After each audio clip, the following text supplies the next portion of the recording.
Good morning, everybody. Today I'm going to teach you lesson 10-4, shifts in trig graphs. So the first thing that we're going to talk about is changing the midline of the function.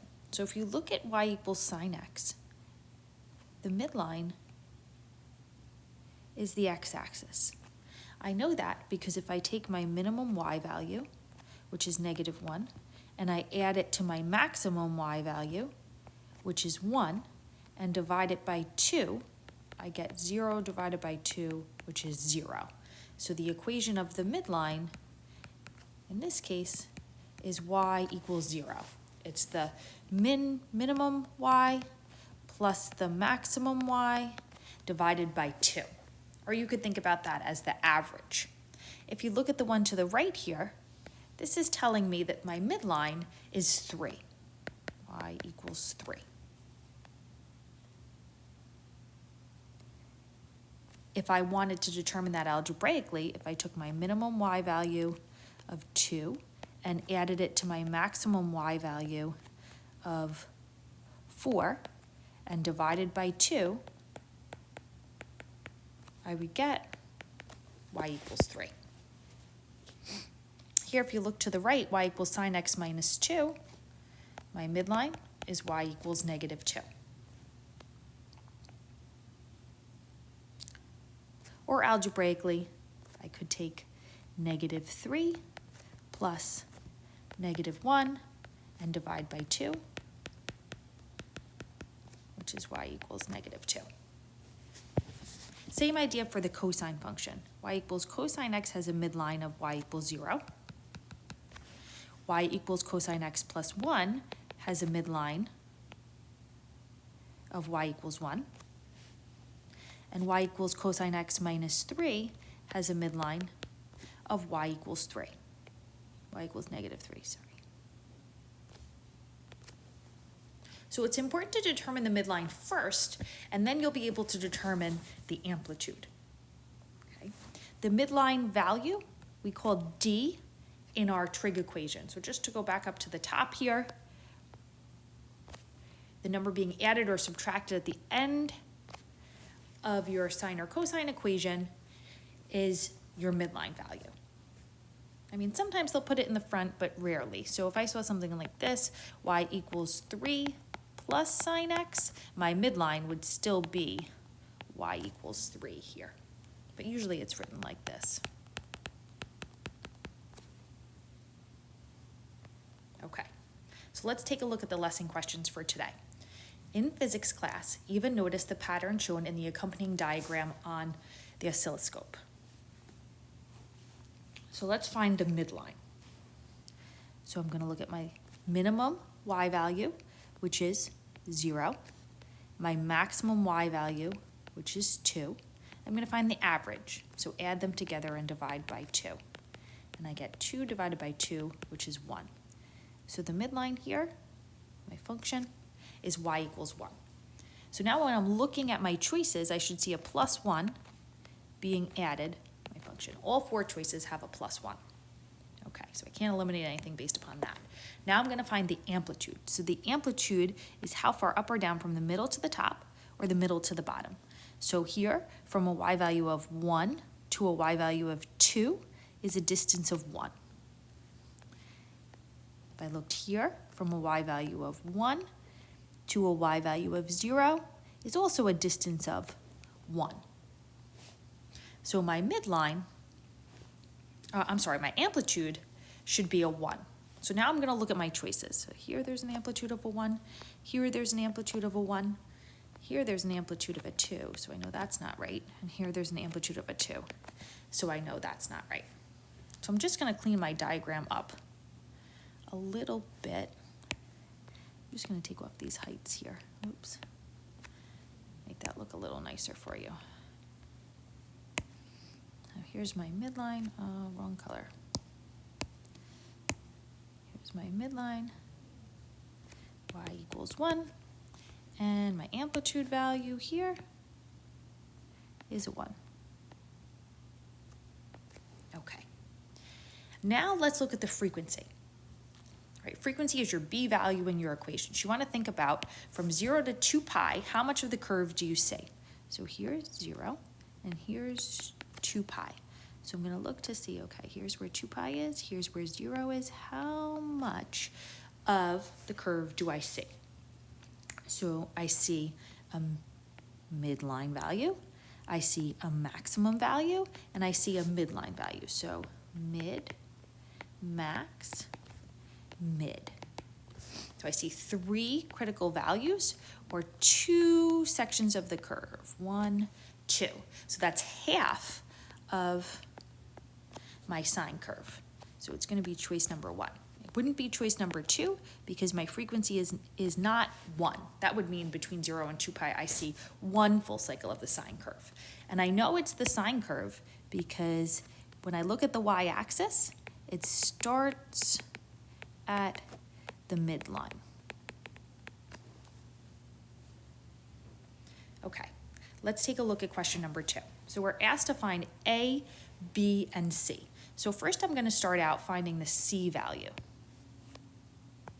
So our C value is our midline. So I'm going to take my minimum y, which is a 1.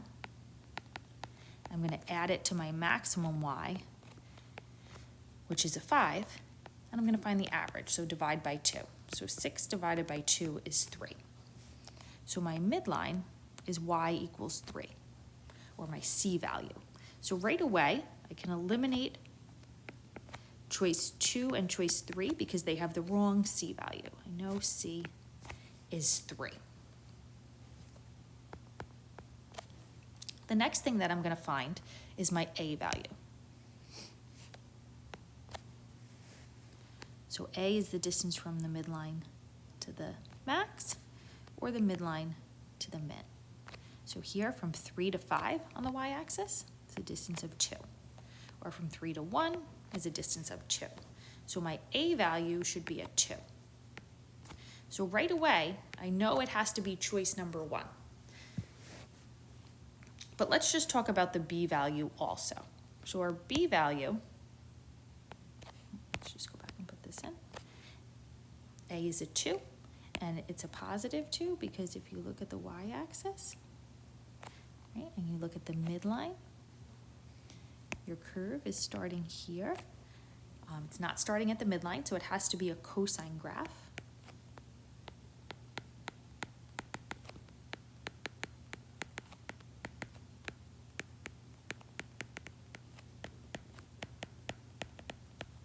And it's starting at its max, so we know it's positive. Okay, so let's talk about the frequency. Frequency is how many curves you see from 0 to 2 pi, but it's a little bit hard to tell on this graph. So what I'm going to do is I'm going to find the period. Let's see if we have another color here. Okay, so the period is how long does it take to go through one full cycle. So I'm going to start max, mid, min, mid, max.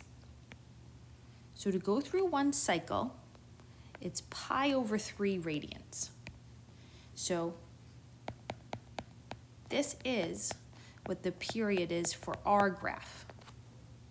We know the formula for period is 2 pi divided by b.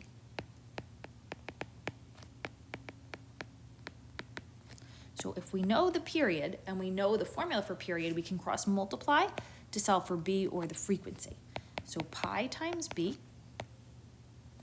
equals 6 pi. And if we divide both sides by pi, we get that b is 6, which confirms our choice.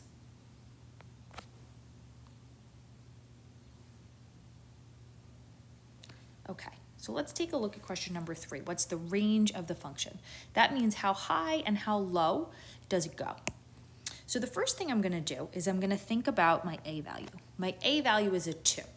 So that means without this vertical shift here, that my function would be going down to -2 and up to 2. Now, I'm going to think about the fact that my vertical shift, or my, is a 3. That means my whole function is going to move up 3. So I'm going to add 3 to my min y value and my max y value.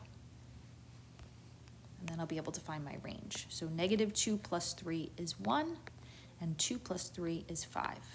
So the minimum y is 1, and the maximum y is 5.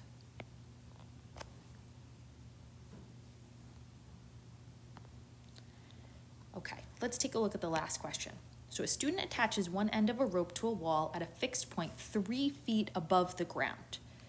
Okay, so I'm starting 3 feet above the ground, right here. So that's the equation of my midline, y equals 3. Let's see if I can make that straight. There we go. As shown in the accompanying diagram, and moves the other end of the rope up and down, producing a wave described by the equation. So we already know our C value in this case is a 3. So as you've seen in question 2 here, where they referred to C as the vertical shift, and question 4, they referred to C as the vertical shift. Sometimes they don't call it D.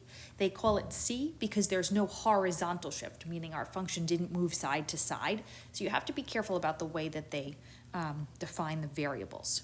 Okay, so the range of the rope's height above the ground is between 1 and 5 feet. That means that the rope is going to go up